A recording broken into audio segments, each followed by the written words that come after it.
Olá, queridos, graça e paz, tudo bem? Espero que sim.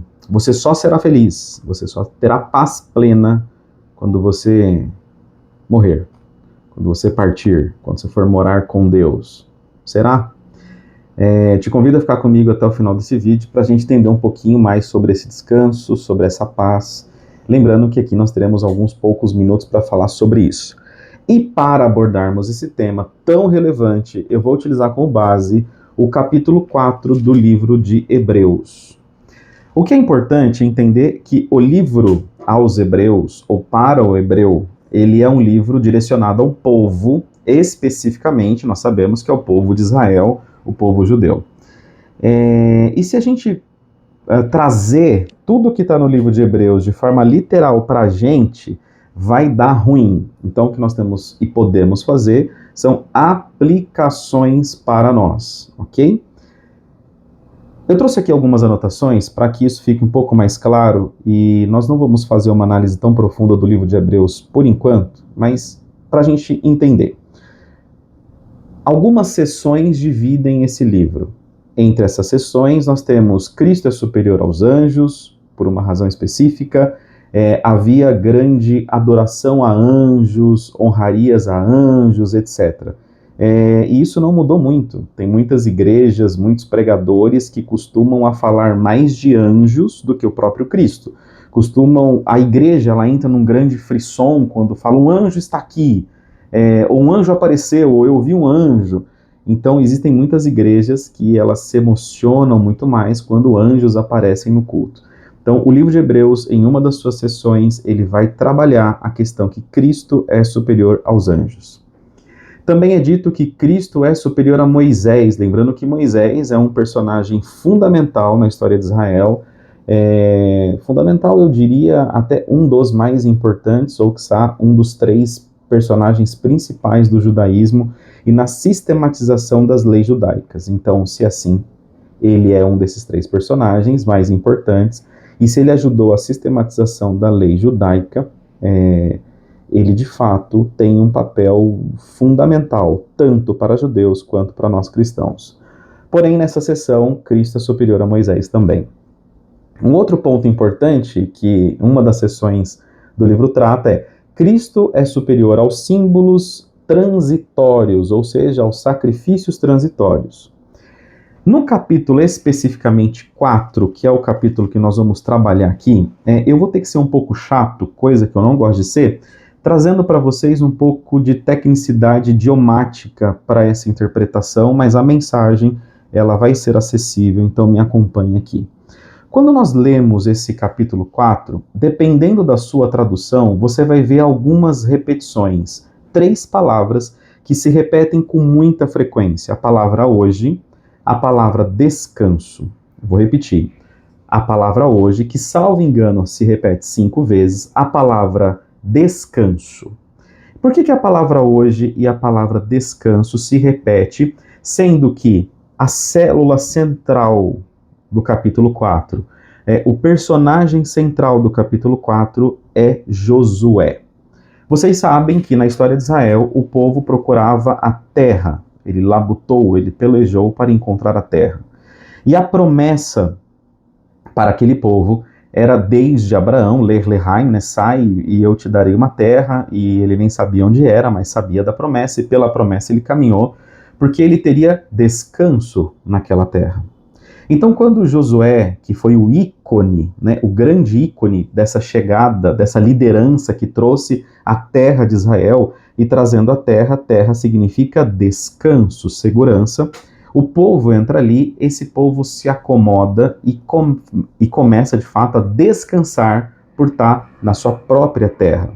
Então, Josué, ele simboliza o descanso para o povo de Israel. Lembre-se a quantidade de tempo que o povo, desde Abraão, sai para encontrar essa terra. Depois eles voltam, são presos, são libertados. Enfim, acontecem muitas tretas ao longo do caminho para que, de fato, o povo de Israel se apropriasse definitivamente dessa terra. Se a gente caminhar muito na história, nós vamos entrar em embrólios dos dias atuais, e isso seria quase uma aula sobre a história de Israel, mas até hoje há muita guerra para que aquela terra, o Estado de Israel, o país de Israel, se solidifique para aquele povo. Mas esse não é o mérito da questão. A palavra descanso, ela se repete algumas vezes nesse capítulo. Eu anotei aqui, salvo engano, ela se repete 17 vezes. A palavra hoje se repete 5 vezes.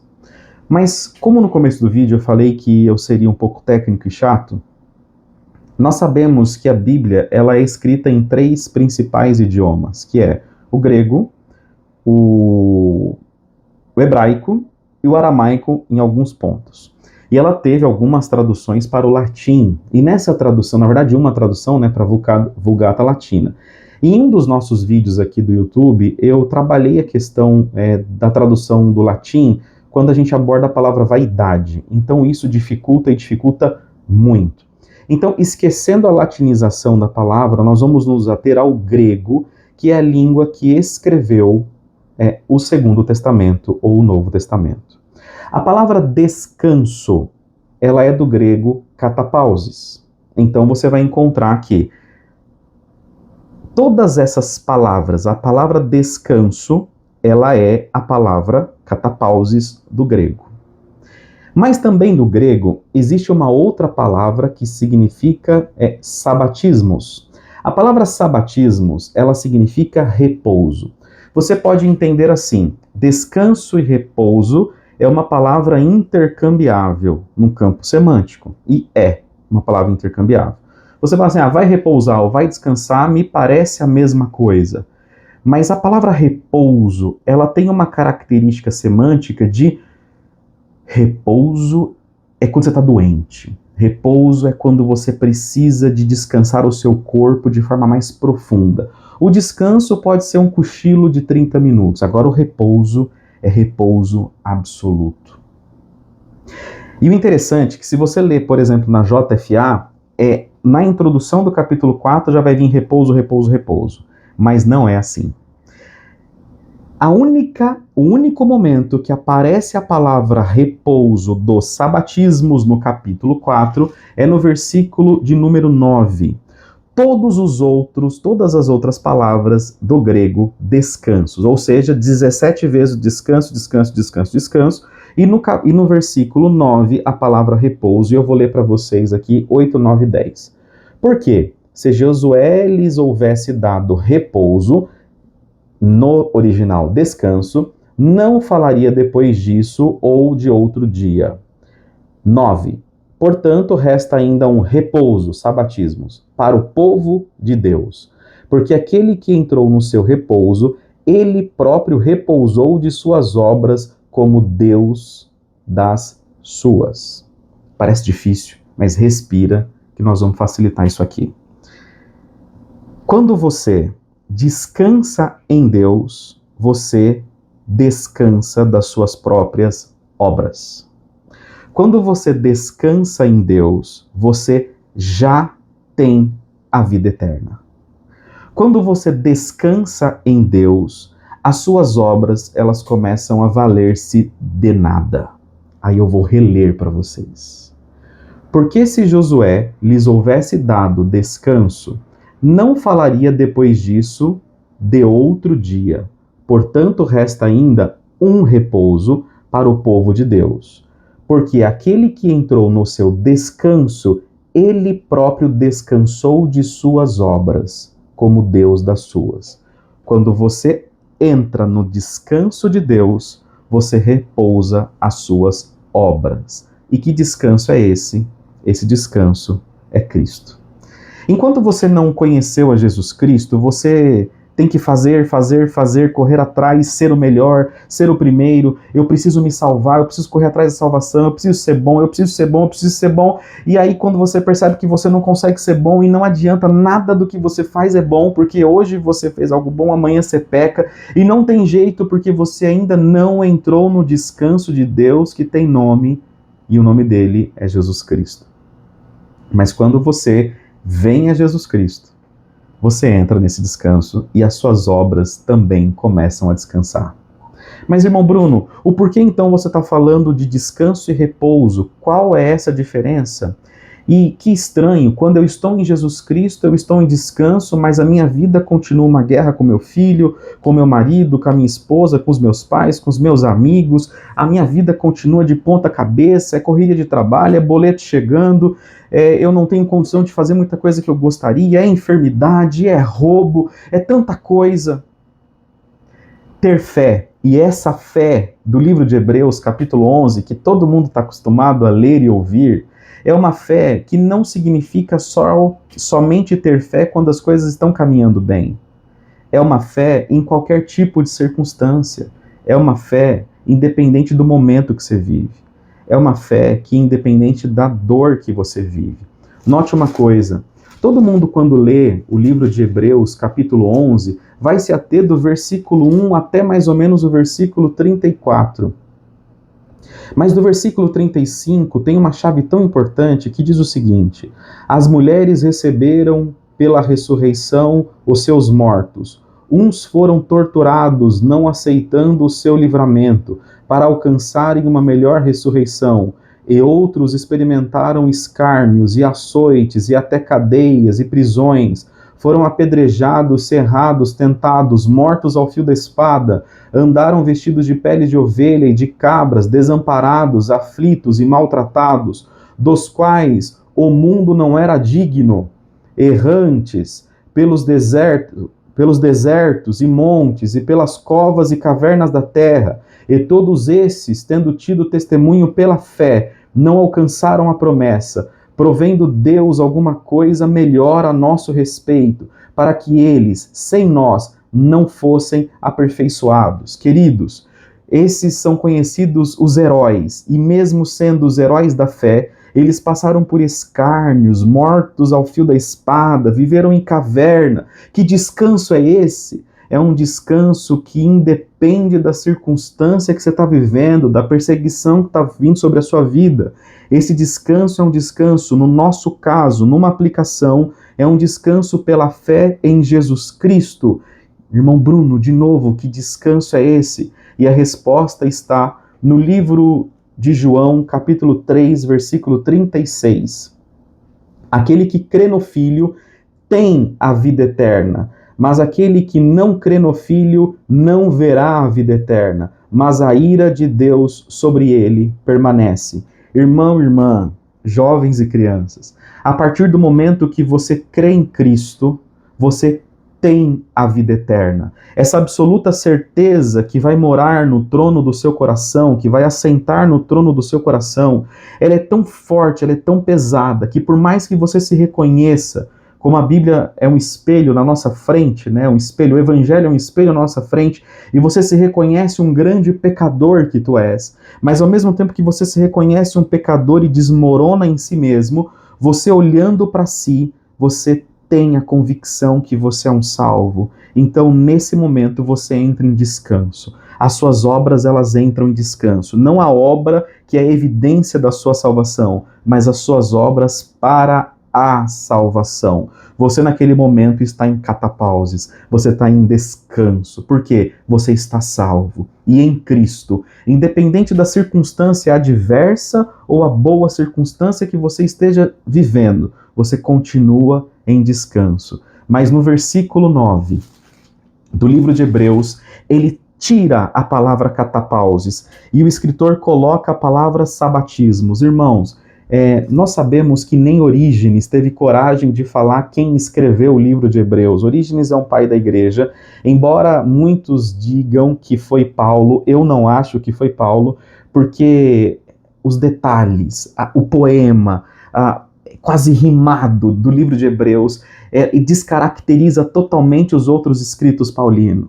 E o mais interessante é que quando nós identificamos no capítulo 4, versículo 9, que ele utiliza a palavra repouso, essa palavra repouso, que em muitas traduções está escrito também descanso, está escrito em grego sabatismo. E esse sabatismo é o descanso, ou melhor, é o repouso pleno. E esse repouso pleno é quando tudo isso passar, quando todas essas circunstâncias passarem, quando essa vida passar, E mesmo você descansando em Cristo e vivendo a vida eterna aqui, há uma plenitude muito maior, e essa esperança deve estar entre nós, essa esperança deve habitar o nosso coração. Esse repouso será aberto para a nossa vida. E essa vida é a vida plena com Cristo, com os nossos corpos glorificados. Esse repouso de versículo 9, capítulo 4 do livro aos Hebreus, diferente do catapauses, aplicação de sabatismo, deixa claro que nesta vida nós teremos descanso. Você já tem a vida eterna. Você já tem a vida eterna. Então, essa paz, ela tem que habitar, ela tem que superabundar o seu coração. Entendendo que Cristo é superior aos anjos, Cristo é superior aos símbolos, Cristo é superior aos tabernáculos, Cristo é superior aos sacrifícios transitórios, Cristo é superior a tudo e a todos. Cristo é superior ao que nós entendemos, Cristo é superior à nossa própria teologia, Cristo é superior ao nosso entendimento e à limitação dele. E que a partir do momento que eu entro por essa porta, eu tenho descanso. E que a minha maior esperança é que um dia terei o repouso. E esse repouso não está associado a dormir, né, a coeminterium. Não é isso, não é esse sono. Esse repouso é uma metáfora, é um eufemismo, é praticamente eu vou usar uma antropopatia, mas não tem relação com Deus. Mas é como se caracterizasse que a nossa carne, ela entrou num sono para que a nossa alma de verdade entrasse no repouso. E esse repouso não é dormindo, esse repouso é vivendo e desfrutando de uma vida plena ao lado de Cristo. Queridos, essa compreensão, quando ela habita em nós, nós começamos a forjar uma fé verdadeira. E que fé verdadeira é essa? Independente da situação. Ah, mas irmão, passei por pecado, eu passei por algum tipo de pecado. Irmão, meu casamento está ruindo. Irmão, a porta de emprego fechou. As coisas estão acabando. Irmão, eu não estou conseguindo orar. Tenha descanso. Você crê em Jesus, tenha descanso. Mantenha a sua fé. Fortaleça a sua fé. Esteja próximo da palavra de Deus. Esteja próximo da oração.